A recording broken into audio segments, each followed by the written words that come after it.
Somebody put your hands together for the Holy Ghost.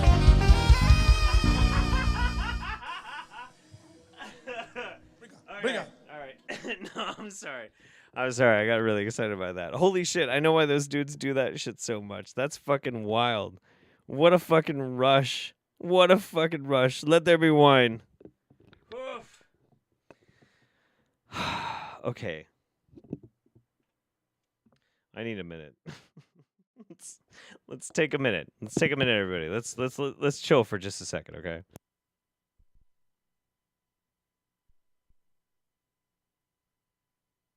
Hoo-wee. Wow. Fuck my butt. Oh, man. That was wild. That was incredible. Remix? Dude, you have no idea how much I wish I had musical talent. Have I ever mentioned this on the Roundup? We're just taking a break for just a second. I'd like what I'm about to play for you guys next is going to fuck your mind up. But before I do, I don't think I've ever really mentioned this. I have no musical talent. No musical talent at all. In fact, most artistic talent kind of evades me. I'm not good at drawing. I'm not good at music. I'm not good at a bunch of shit. Kind of good with words. Pretty good with words. It's like my one little thing. My one little thing. So, the Earth Mother loves you all, but she has clones to make and Cabernet Sauvignon to drink. Lots of Cabernet. Your Earth libations are your best exports. Ah, that's sweet. That's cool. Love you, Earth Mother. But so anyway, but why was I saying that? I was saying something about music. Can't remember. Anyway, I thought she was about to print something. Oh, you're leaving. Okay, bye. I love you. Aw, that was sweet. Ian was here. My buddy Ian was here for just a second. I don't know why I was talking about music. Oh, well, that's okay. That's fine. Oh, remixes. No. Yeah. Okay, Edgercicinelli remixes.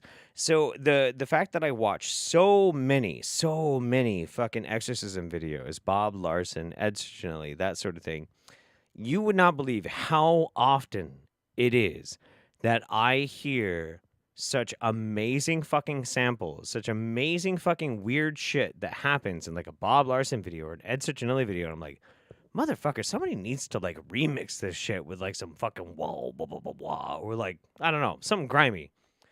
It'd be perfect, but I can't do it because I have no musical talent. It's very sad. Original Spaz says, somebody remix that exorcism into a metal song. Absolutely. And Cast Iron Chaos, thank you very much. Very, very kind of you. Appreciate you. Okay. A little bit of setting for our next video. If you guys remember, about 2 Wingnut Roundups ago, we covered the World Urine Convention. Okay? This isn't the last video. We have other videos that we got to cover before the end. But we are going into a pee-pee video. Not really that there's a whole lot of pee-pee necessarily, but like, it's about piss. Now, I thought that what they were doing was they were making an annual conference.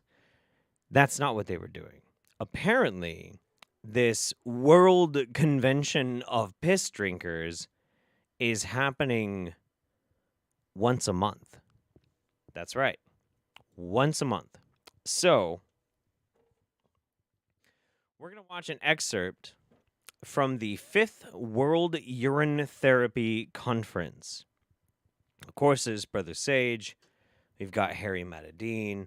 I don't know most of these people. The dude down here in the last one was talking about how it's important to make children drink piss. That was fucking gross. Yeah. So anyway, this is an excerpt from the 5th World Urine Therapy Conference. Let's go. Of some type. All right, guys, let's start off. Let's just get ourselves present here and get our breath moving. by starting off with 3 ohms followed by 3 breaths. You ready? Sure. I'm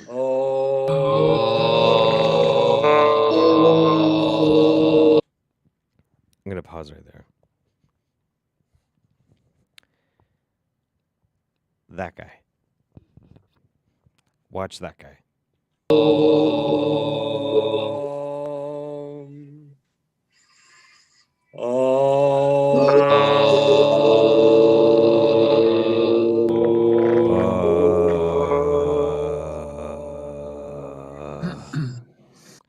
Hang on. Here we go. Here's ohm number 3.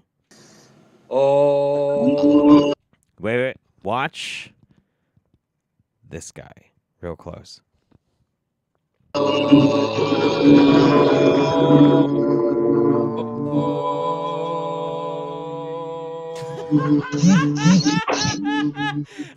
right, take 3 deep breaths, and then we're going to go into communion, and then we'll get some announcements going.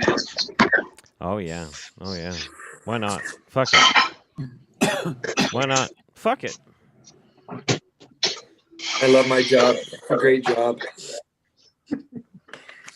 Your job is literally just talking about drinking your piss.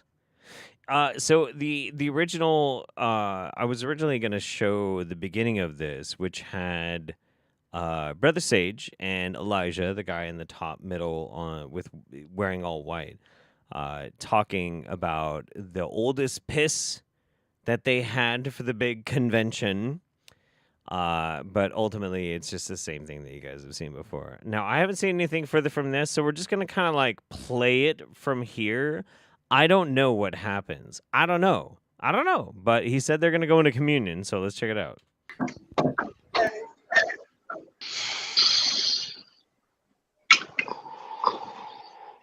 So grab your water, guys.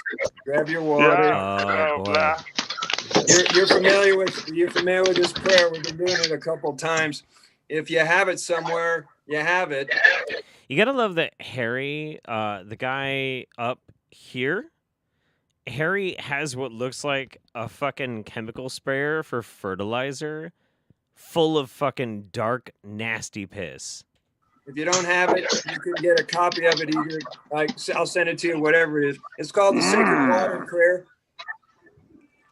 You ready? I'm gonna need a lot of wine. I take this water of life. I take this water of life. Water of life. You guys are great. Here we go. I declare it the water of light. I declare it the water of light. As I bring this water within this body. As I bring this water within this body. Sounds It amazing. allows me to glow. It allows me to glow. I take this water of light. I take this water of light. I declare it the water of God. I declare the water of God. I am the master of all that I do and all that I am. I'm the master of all I do and all I am. L'chaim. Cheers. Chug. Oh, wow. All right. Chugging, brothers and sisters. Shivambu. Yep. It's a piss cult now? It is. Yeah, no, it totally is. But the thing is, like, wait. You have to understand something. And this is actually really important to understand. This isn't new. This isn't new at all. Piss cults have been around for a long, long fucking time. But while we live in a world of globalization, we live in a world where we have easy access, where we can Wikipedia fucking anything. We can, like, look up free lessons on how to learn any language. We have ways in which we can teach ourselves weird esoteric concepts like quantum mathematics. We can learn, like, aviation repair. We can learn anything the fuck that we want to, all on the fucking internet. At the same time, the internet has now enabled us to take very strange, fringe, cult-like things, like pee-pee cults, and turn them into global movements. You gotta take the good with the bad, or the bad with the good. That's just kind of how it is. That's the vicious cycle of the internet. The internet is incredible, but it also facilitates pretty much the worst things in the world. Cheyenne Jenkins says, "What the hell did I just... Dad?" Brand Ever says, "All water was once dinosaur pee, so really, all water is extremely aged Shivambu if you really don't think about it too much." That's true. That's very true. All right. We got three left, and we're gonna take our time. We're gonna have a little bit of fun. So we're gonna go and check in with our old pal David Wilcock. I've had all manner of different responses to this, but the confirmations continue to come in from very high-level sources.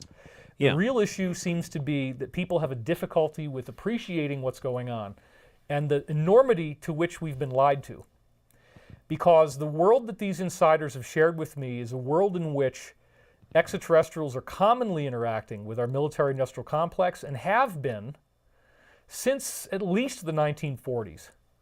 And then I've heard that every U.S. president, at least I'd heard this as of 2010, that every U.S. president since George Washington has had in-person interaction to some degree or another with these human extraterrestrials.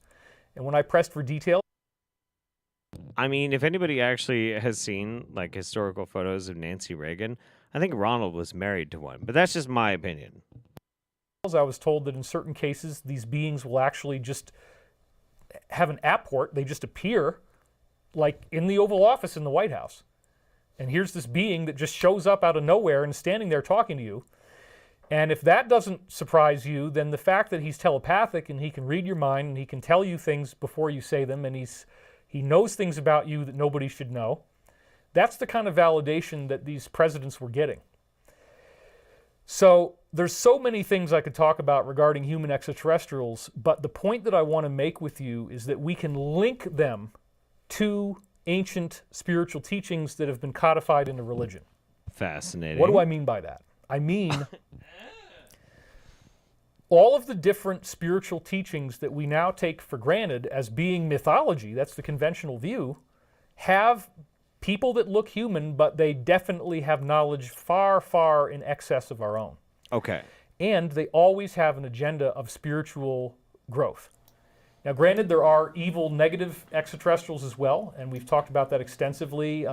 That's something that I think is kind of interesting. You find this with a lot of wingnuts. I mean, at this point, I'm kind of like a wingnut curator. I'm a wingnut anthropologist. Ooh, I should actually get like a plaque made. Jeff Holiday, wingnut anthropologist, PhD. I do have a PhD. I paid $28 for it. In which I always find it kind of fascinating how people will be talking about extraterrestrials. They'll talk about people with like higher sciences and whatnot, but they always end up devolving back into like aliens are part science and magic. Seems lazy, doesn't it? It seems lazy. It seems kind of lazy. I always thought, going through most of my life, that science and magic was on opposite ends of the spectrum. There's a whole trope? The whole trope of, like, magic is just a science that hasn't been explained yet. Okay, but that doesn't necessarily mean that you can then blur the lines. I think that when people say things like this, like when David Wilcock says things like this, it's because they're fucking lazy.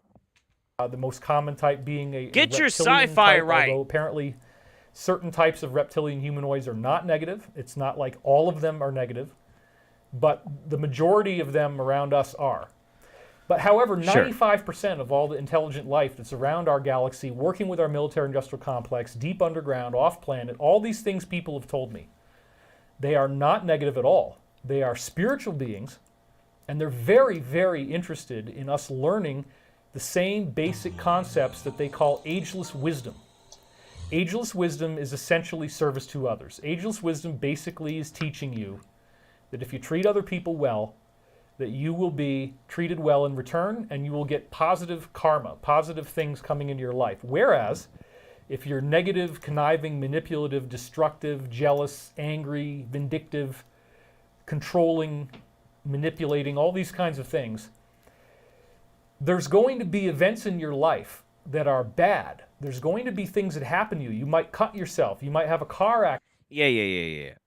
So real quick, I'm kind of curious about this. I want to ask in the chat actually, so I'm gonna kind of like get this out of my face for a second.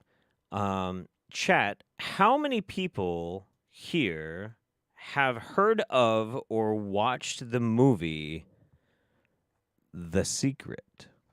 I'm curious, and I'm curious enough that I am willing to like take a little bit of time, and I want to find out if this is something pretty common. This way, if Shush, because we are gonna go back to you. Yes, because you're fucking hilarious. Holy fuck. Real quick. Brand Ever says Brad needs to sue the smooth clone guy from earlier for theft of intellectual property. Indeed, I agree. And Thunder Rain, thank you very much. That's very sweet. Very, very sweet. No idea what it is? You heard of it? A few people have heard of it. Okay, cool. All right. Well, I will tell you. I will tell you all about it. God damn it. Olive Gardens is trying to send me messages. Okay. I'm going to break it down for you really, really simple. The Secret is a movie, a documentary, along the same lines as What the Bleep Do We Know? I'm sure some of you guys have heard of the documentary What the Bleep Do We Know? Hang on. Much like the documentary What the Bleep Do We Know? The Secret is a massive pile of bullshit. It's a massive pile of dog shit. The difference is that What the Bleep Do We Know is actually paid for, written, directed, and edited by a literal fucking cult. A cult that's surrounding somebody who believes that they're channeling an ancient extraterrestrial warrior that once ruled the fucking earth. That is literally where the movie What the Bleep Do We Know comes from. I didn't know that at the time, and when I first watched it, man, like, I thought that documentary was fucking amazing. And then I found out, and I was like, what the fuck? What the fuck? The Secret is a dog shit documentary that basically instills upon people a very watered-down, milquetoast, vanilla-flavored kind of idea of intention. Or, as some hippies like to talk about it, vibration. You see, man, the universe is all about vibration. And there's a vibration for everything. There's a vibration for love. There's a vibration for hate. There's a vibration for good. There's a vibration for bad. There's a vibration for conflict. There's a vibration for wealth. And if you want to attract the right kind of vibration, you have to learn how to vibrate in the way you want to attract the things that you care about. It's a hippy-dippy way of trying to explain away this idea that if you want your life to be happy, you should just pretend to be happy. That if for some reason you really, really need money, you need to just find a way to mimic the vibration of being rich. You need to figure out a way that, hey, look, guy, it doesn't matter the things that you went through. It doesn't matter the pain or the trauma and all the things that maybe happened to you in your life. All of those types of things, you know what? It's just caused you to vibrate in a bad fucking way. And so the reason why everything sucks in your life is because you're vibrating bad. You just got to vibrate good. And so they try and sell you on this idea that they can somehow teach you a way to just, I don't know, what, fucking shake in some way that's going to make your life fucking better? It's the most disingenuous, reductive, fucked up nonsense I've ever fucking heard in my life. And honestly, it's everywhere. It's everywhere. It's in almost every fucking self-help course. It's in almost every goddamn hippy-dippy fucking belief system out there. None of it has any indication of having any respect for the fact that sometimes life just fucking sucks. And sometimes We just need a little help. It removes the human element. It removes the fact that we're all fucking people. We're all trying to make our best way in fucking life. It's disgusting. It's fucked up. And if you look hard enough, you'll see it fucking everywhere. It's true. Anyway. Wow, dude, that was fucking heavy. That was really heavy. Anyway, that shit really pisses me off. And like that's like just to let you guys know, like since I have decided to retreat away from a lot of other things that I've done online, the thing that I am focusing on, the thing that I am currently working as a big project on my fucking channel deals very specifically with this kind of shit, with this kind of mentality, with this kind of fucked up shit that ends up preying on people and makes them think that for some fucking reason all the bad things that happen in their life is actually their fucking fault. It doesn't help them, it doesn't support them, and it's probably some of the most important work I think I'll ever do. So, yeah. But anyway, it's Roundup. We're supposed to have fun. So, I have a fun video, and let's watch that.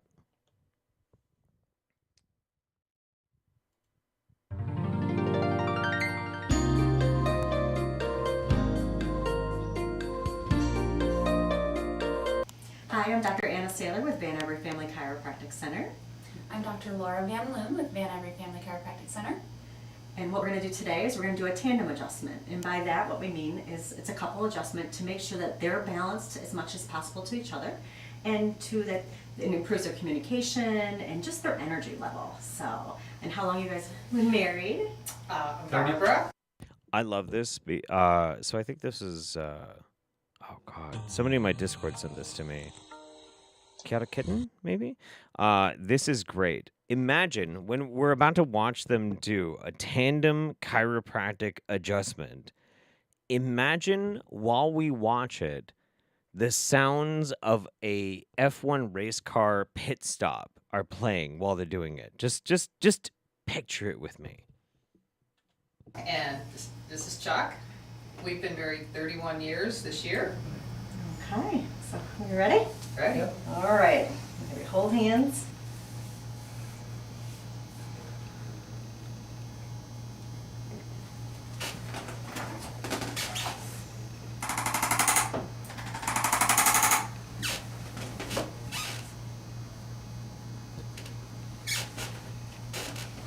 Dr. Sale, you're adjusting Barbara's needs, and Dr. Van Loon is doing Carl's. Yeah.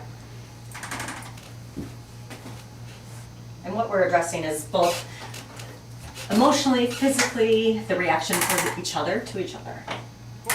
It's one of the beautiful freedoms that KST allows us is that we can not just work on structural things with each patient, but we can also work on emotional things with each patient, and also the patient and their significant other.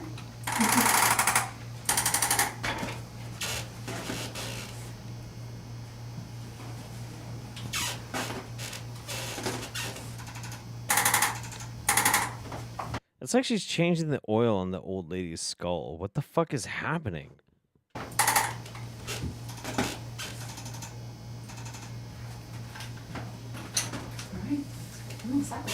Yeah. One of the other interesting coincidences. And both of those the old lady and that old man each paid $400 for that fucking treatment or something. I mean, fuck, come on, of course. One of the interesting coincidences is too, often as we're tandem adjusting, they're both all set at the same time. So. Yes. Thank you. Thank you very much, you guys. Thank you. So that one's pretty good. We've got one more video. Dorothy Ishida says, how do I book you for my wedding? It's a medieval one in Canada. Let me know when. Let me schedule my shit and buy me a plane ticket, man. I'm down. Totitude personified. I guess I should quit the business of couples therapy and just get into whatever the hell this is. I mean, well, you know, all you have to do really is get a jigsaw, replace the blade with a a piece of silicone vibrator. You're good to go. Yeah, it's very economical, actually, when you really think about it. It's very economical. Guys, I don't know if it was actually $400. This is probably way more. Way more. Meeb says, if you don't look at the video, the pit stop immersion is even better. It is.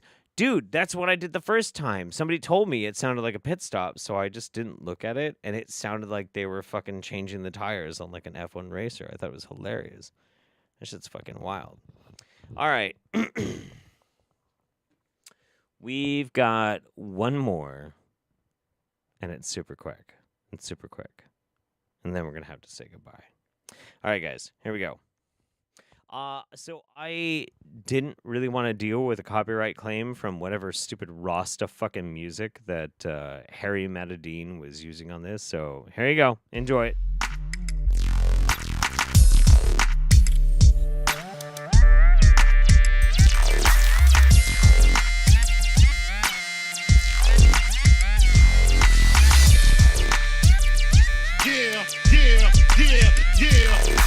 And you won't stop, and you don't stop, and you won't. I was a terror since the public school era. Bathroom passes, cutting classes, squeezing asses. Smoking blunts was a daily routine since 13. A chubby nigga on the scene. I used to have the tray deuce and the deuce in my bubble goose. Now I got the Mac in my knapsack, lounging black, smoking sacks up in accent sidekicks with my sidekicks, rocking fly kicks. Honeys wanna chat, but all we wanna know is where the party at. That chiropractor is near me. I flip it off every time I drive past.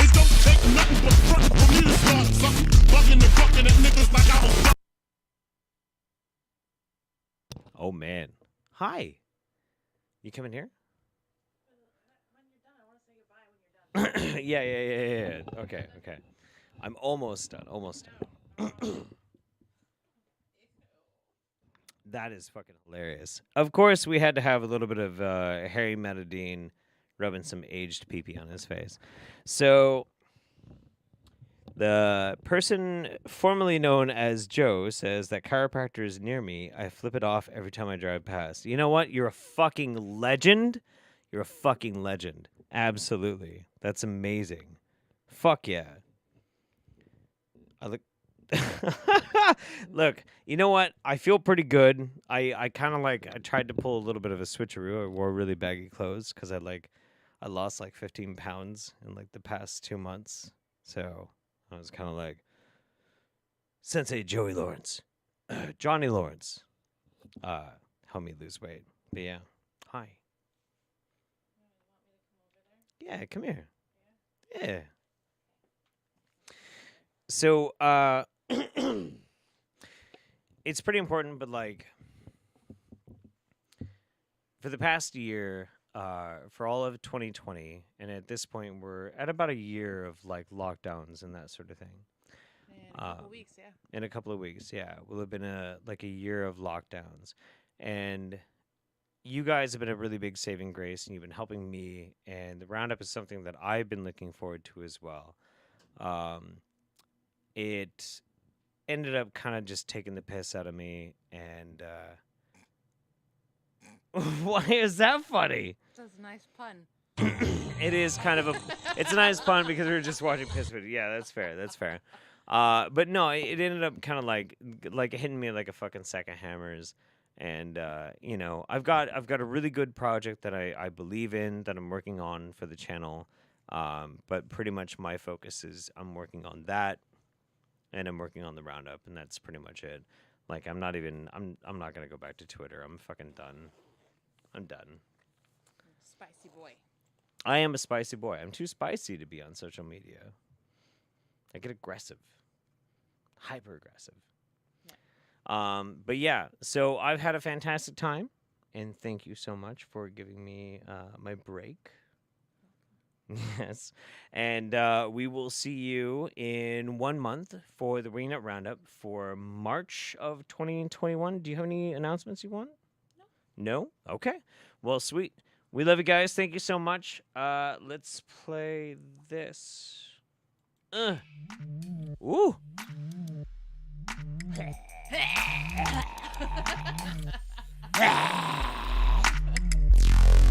What?